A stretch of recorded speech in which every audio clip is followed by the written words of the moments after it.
Welcome to Life, bringing you insight and experiences into love, relationships, and fertility with a focus on enjoying life and moving forward. Today, we're going to be speaking about donor conception, selecting the right donor, the impact on the family, the impact on you. We're here with Dr. Lauren Berman. Welcome to Life, love, insight, fertility experiences. Today, I'm here with Dr. Lauren Berman. She is the founder of Fertility Psychology Center Atlanta and currently the chair of the mental health professional group at the American Society of Reproductive Medicine. And for those of you who listen to me often, you know how often I talk about ASRM and all the wonderful work they do. So to have the person who is in charge right now and the chair of the mental health professional group is fantastic. And she has devoted 30 years of her life really working as a clinical psychologist and focusing on reproductive trauma. We're going to talk about donor conception and all of the implications. So thank you so much for being here today. And I am so excited to kind of share all the information that you have about this topic. And thank you so much for inviting me. This is so exciting, and I'm really glad that we're able to chat. Me too. Me too. So I have a million things that I want to talk to you about because donor conception is, I must say, something a little close to my heart. Because the people I work with, and I think I may have shared part of this with you, who have to go down the donor conception, there's this whole array of questions and decisions and concerns that are brought into the situation of now conceiving a child. And so that's why I really wanted to talk to you today, because philosophies have changed over the years. Right. We were just chatting, and 10 years ago or a little bit more, doctors suggested not telling children. Now today they suggest telling children. So where should we start with all of this in terms of helping people to feel a little bit more comfortable or just even understanding the dynamics? So did you want to talk in general about donors, or do you want to talk specifically about using a known donor? Tell me how you want to frame this, and then I will jump in. Well, we could do it anyway, actually. I think we could talk on an umbrella level and then go down to specifics. So on an umbrella level, if we talk about kind of the shift and the emergence of donor conception becoming so popular, and hopefully soon something that people don't feel a stigma towards when they go through the process and feel a little bit more comfortable with. That's always been my goal, is to kind of help people feel more normalized through this process. So if we talk about that shift, I think it might be interesting for people to hear a little bit about that, if that's okay. Sure. Well, sperm donation has been around for a very, very long time. Yes. And so some of what the artifacts of the donation process, like the parts where doctors advised women and men, families, to keep this information from their children, come from like long ago. Wow. In art, so that is a remnant or an artifact of how the culture was many, many years ago. Egg donation is a relatively new science. Yeah. So, so there are a lot of different, so we have approached it differently, and sperm donation seems to have been catching up, which is great, to the rules around, or the way we handle egg donation. You know why they shifted? Is there any real reason why the shift took place? In terms of openness and disclosure, I just think our culture is much more open. And within the last 5 years, we have direct-to-consumer DNA testing, so there are no secrets anymore. There are no secrets. I know. And I discuss that with people quite often in my practice, in terms of people will find out. So it's just a matter of really working towards being comfortable when you make the decision and when you conceive, because if we wait till after the birth of the child, it then becomes challenging. And I really see two separate journeys going on, or three if there's a partner. So one is the person who is using the donor sperm or egg, and the other is the person whose biological connection is there. And then there's the child who only knows what they're told. That's right. So we have different journeys going on within the same nuclear family. And I think keeping a secret is different than keeping private. And then once you decide not to be private anymore, it's I find for most people freeing in a way. Mhm. I don't know if you have that same experience. You have much more experience than I do. For sure. And I think you're bringing up excellent points. Um, it's, when people come to talk to me about using a donor, Mhm. what I try to get them to think about is the person who's not yet in the room. Oh, I have the chills. Mhm. Yeah, because they're usually, when people come to the place where they're choosing donor conception, they are in a very, very difficult spot. There's been a lot of grief, a lot of loss, and a lot of frustration.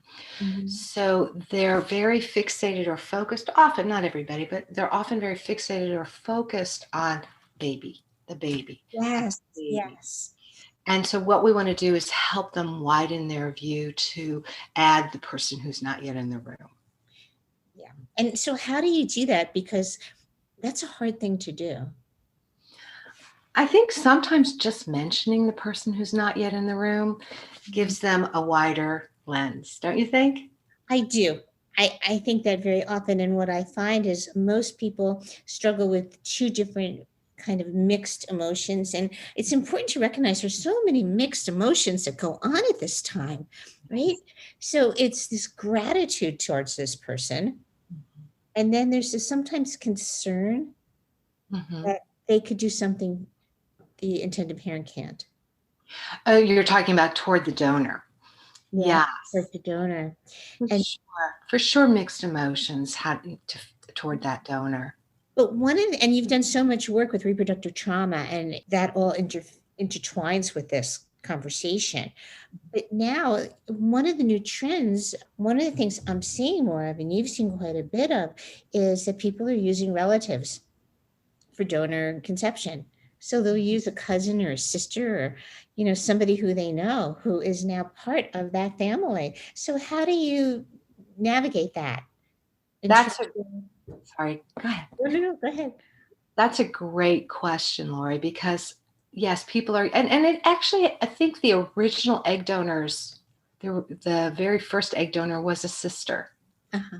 So it is new technology, it's new ability, but there's, if you think about it, if you go back to biblical days, we have the story of Abraham and Sarah, and then they bring in Hagar. Uh-huh. Maybe she was a gestational carrier, but maybe she was just an egg donor.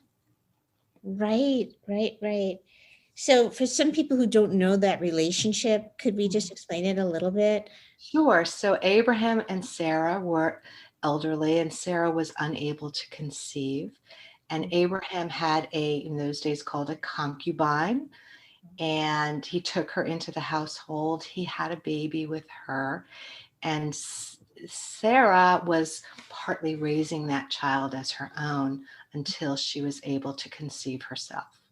Right. So now we're going back to the Bible. So this is something that's gone on for so many years, and now it's something that is here. So when we had talked, you showed me a picture of a family having a Mhm. Thanksgiving dinner together. Right. So And if we're talking about a sister to sister egg donation, for instance, I ask people to picture what Thanksgiving dinner might be like in the future. And the composite picture that I created was a grandmother and grandfather, and their two adult daughters. One adult daughter, supposedly in this picture, gives an egg or donates eggs so that the other adult daughter can have her children. And both sisters have two children. One sister has two teenage or young adult children. The other sister has two young children. And those four cousins are sitting together, but when we distill the genetic relationship, they're actually genetically half siblings. right. So there's complexity to these relationships. And what happens when you're using a known donor is that you will need to think about, can you deal with those complexities? Can you sit with those complexities comfortably? Can you, as a donor, see these children only as, let's say, your sister's children and not as your children? Yeah, so that is so much to take in, right? It's so much for anybody to take in. And I think just to break it down a little bit to help people with it, I find the people that I work with who have done this have a great deal of joy and gratitude towards their siblings who do this. Mm-hmm. And to have the person then think ahead to the child finding out and then explaining it, that takes the parent comfort and security. Comfort, security, and also getting through their own grief. Yes, in the situation. Very often, I don't know if I ever mentioned this to you, I ask people to write a story to the child while they're in the belly to start to explain their story. That's actually why I wrote my book, because it was just something that came out of my support groups. So it's just to help the mom to get comfortable with her story, or even the dad to get comfortable with his story. So that's the first level, because if we fast forward 15, 16 years, I know there's a little rebellion that goes on with all children, but if you fast forward a little bit, those children know where the love comes from and the nurturing and the caring and why they're there. And they are able to understand that they're there because their mom who's raising them wanted them, not because their aunt decided to be a donor.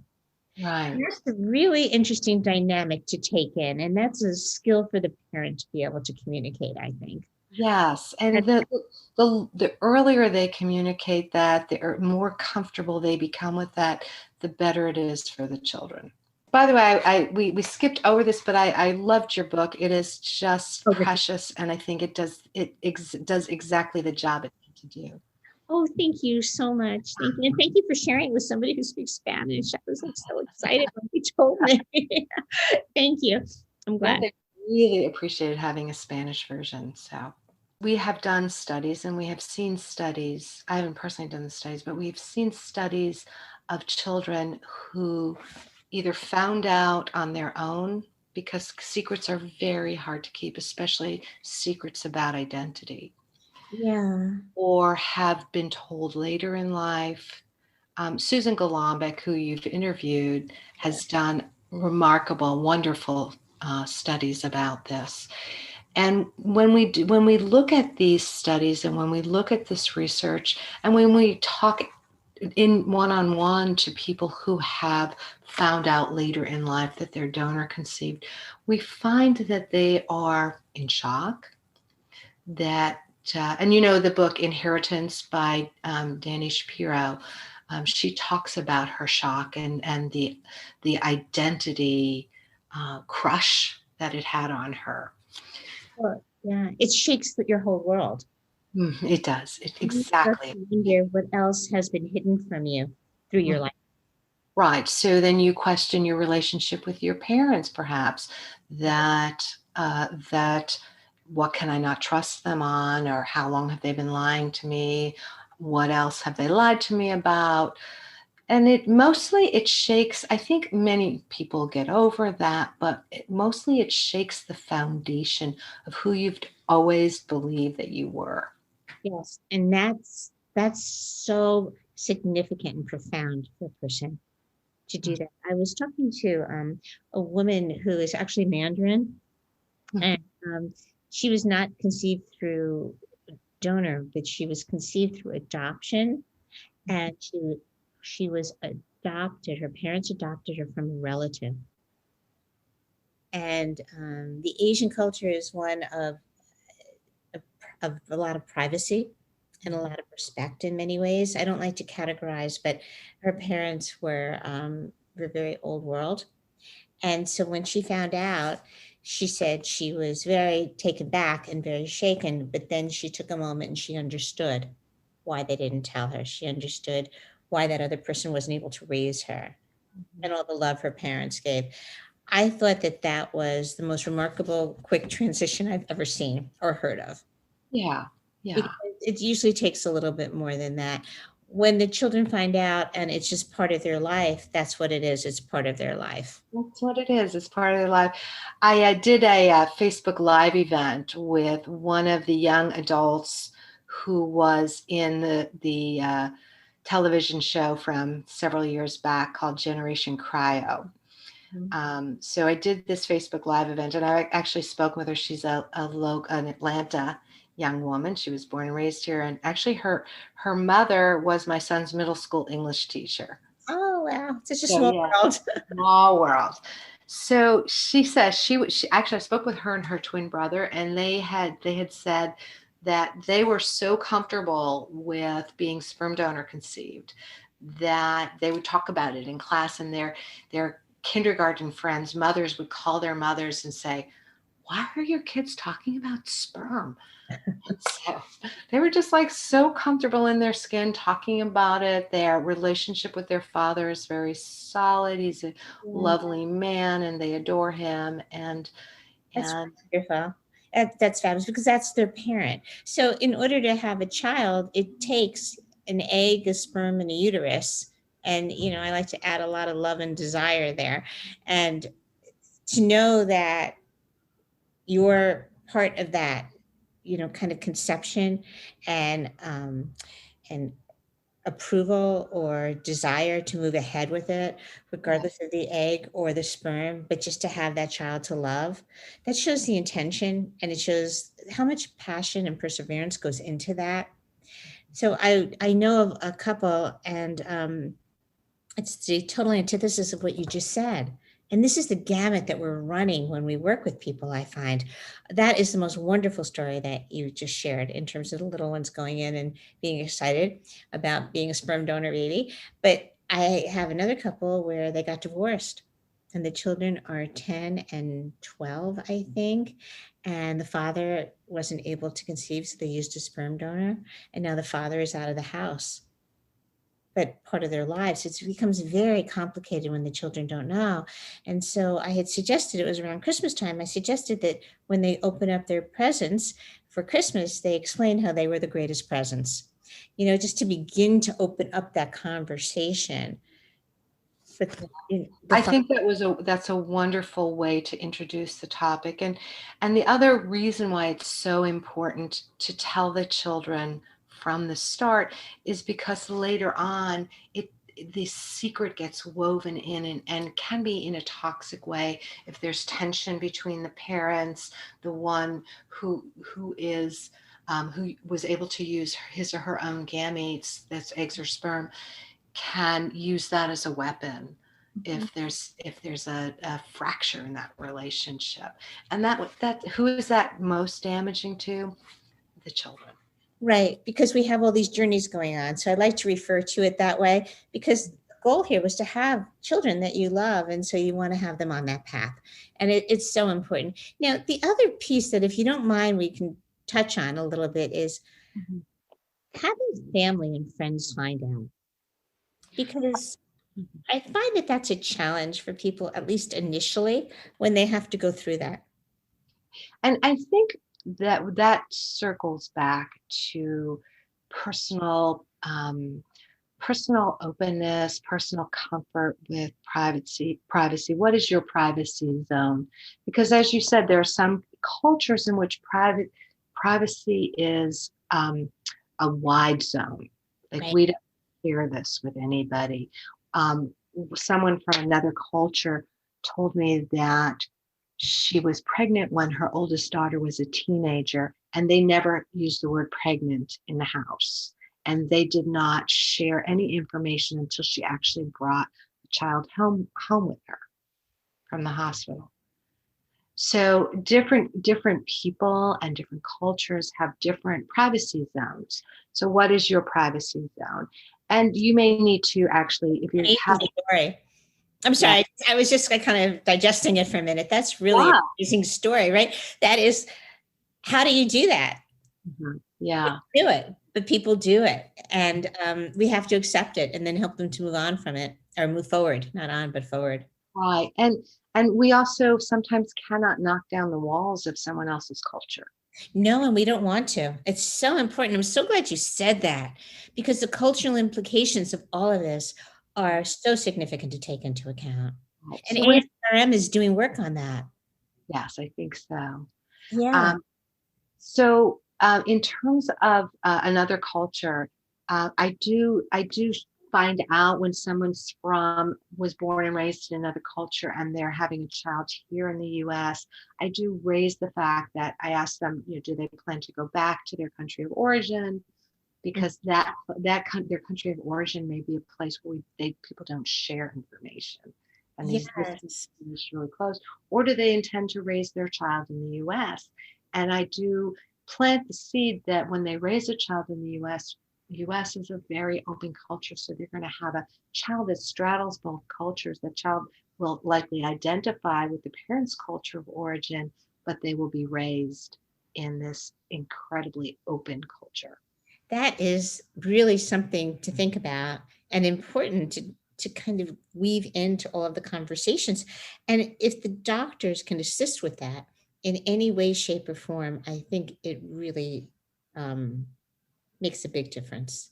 Yeah, and I think one of the things that ASRM members have done, physicians who are members of ASRM in the last 10 years or so, which is so helpful, is they ask each and every patient who is going to use donor conception to see a mental health professional, because we have these kind of conversations Yeah. and we help people do a 360 to open their eyes to some of the implications of using a donor to build their family. Right. And the implications are there, but embracing them and understanding them helps you to be able to be comfortable with the process. So, not listening to them or embracing them or thinking it's going to be overwhelming. It's one way to look at it. And it could be overwhelming for a while, but that doesn't mean you can't move forward with it. So, one person that's coming to my mind right now is somebody who was sitting in the room with a support group I was running, actually. And she was like, I can't do this. How am I going to connect with this baby? And, she felt horrible about herself. She felt like she wasn't good enough. And every single negative thought that somebody could have, she had. She delivered the baby that night. Can you imagine that night? And so connected with her baby that, like, second that baby was born, it was remarkable. It was really because she went from one extreme to the other.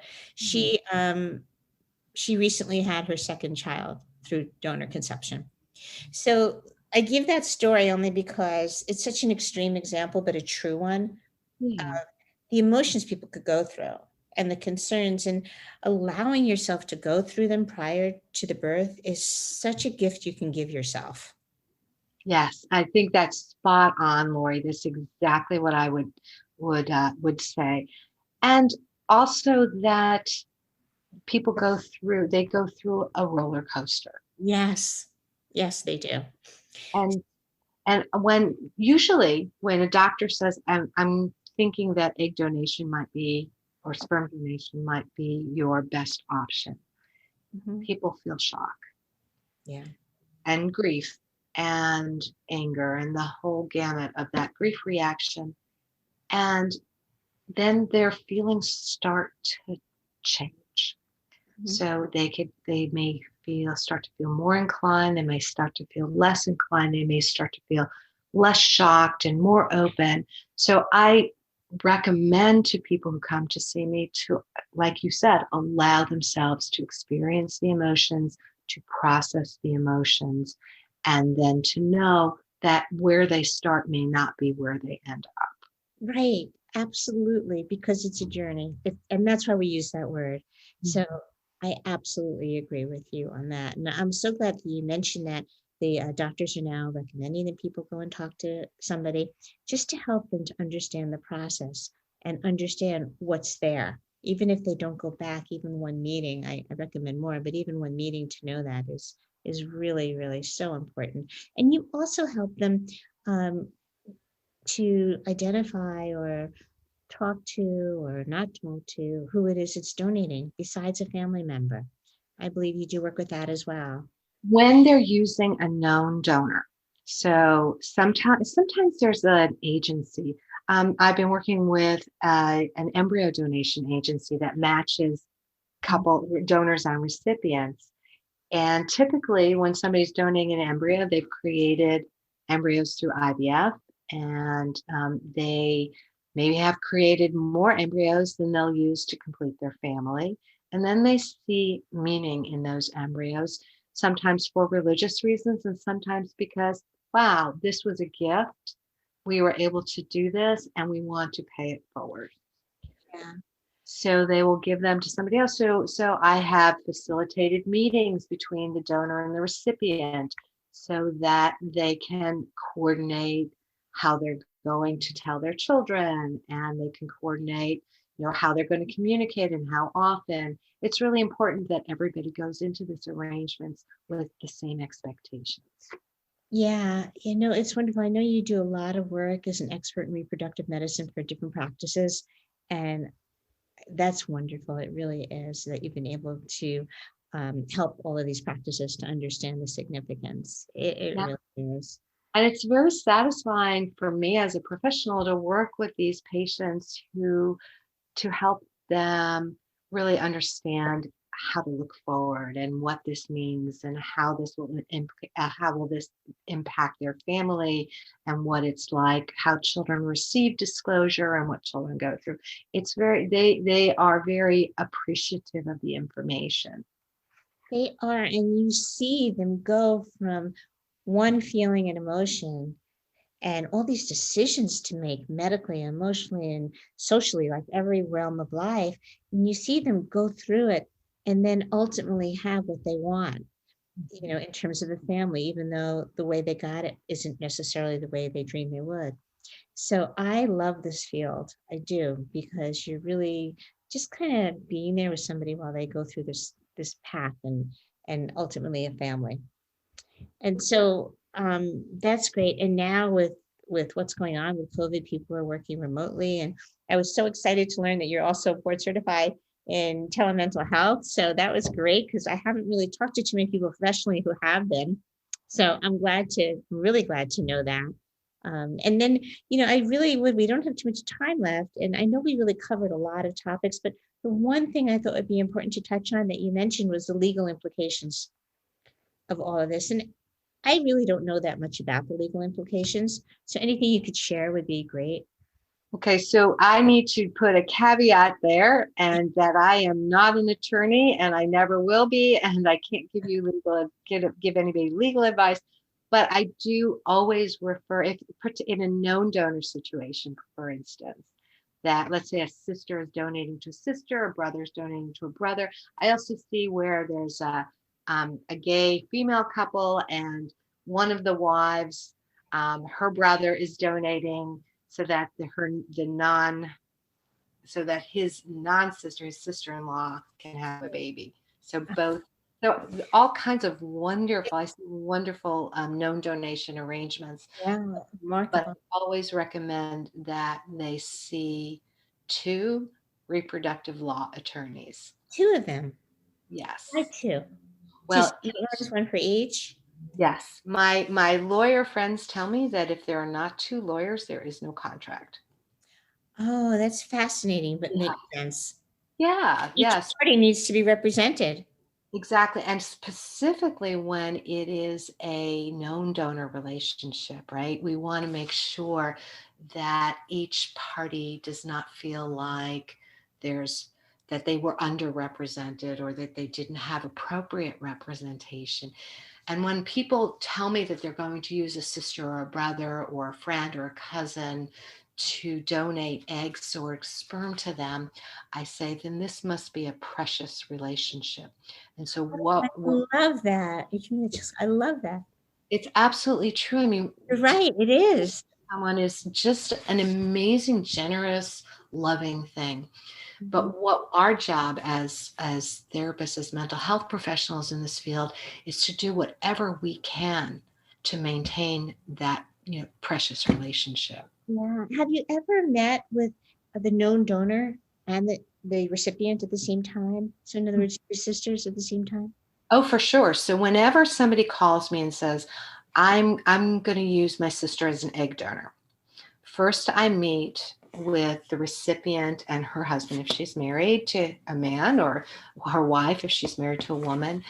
Then I meet with the donor and their partner, and then separately, and then we all meet together. And what's been great about telemental health is that we've been able to do this really easily now, not having to get everybody in the same room. Mm-hmm.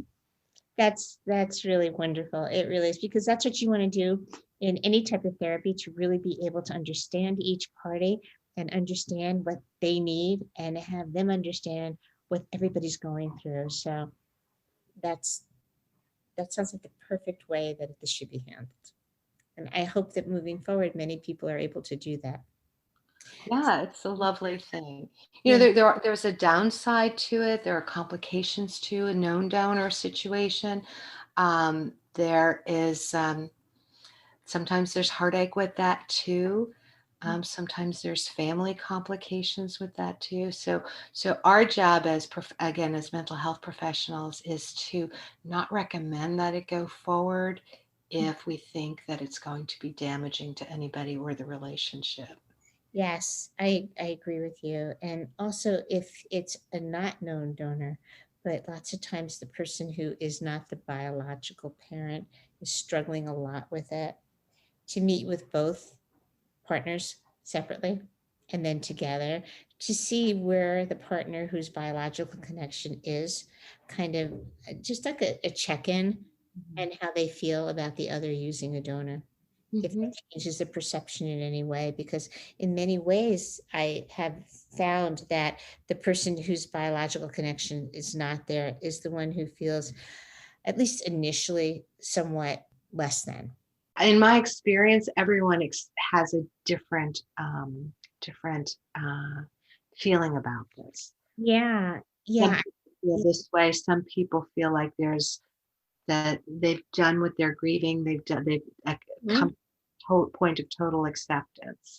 Right. And that's so important for people to recognize, and the epigenetics and the fact that the baby wouldn't be here if it wasn't for them, because why would this child be conceived? They wouldn't be. So what a wealth of information. My goodness, I could talk to you probably for hours and hours. So is there anything else you think that we should mention? Just for people to be aware of all the different resources out there for them. Yeah. There are wonderful internet resources like Parents via Egg Donation and the Donor Conception Network. Those are wonderful resources. And Varta, which is a wonderful resource. And then there are great books like yours out there for talking to children about donor conception. There are all kinds of children's books. The Parents via Egg Donation just recently put out a book called Let's Talk About Egg Donation, which I love. So there are wonderful books, there are wonderful websites, and ASRM.org and the Mental Health Professional Group website also has resources for people who are trying to go through this. Yeah, and a lot of the people, I have to say, in the group that you chair, are very involved. There's a huge dialogue that goes on all the time in terms of if resources are needed and how to connect. And, the chat that goes on there is a daily chat. And I so am appreciative of it. And lots of times I'll back channel people in order to just connect or provide some information that I'm not sure is helpful for the group, but for them. And that goes on. So thank you. Thank you for all the work that you do with that. Very much appreciated. This has been so much fun, Lori. Thank you so much for inviting me. Oh, thank you. So if anybody wants to get a hold of you, is there a way that they could do that? Yes, I have a website, which is just simple, laurenberman.com, and they can reach out to me through that website. Thank you so much. If anybody has any questions or comments, please feel free to reach out to me at laurimets.net.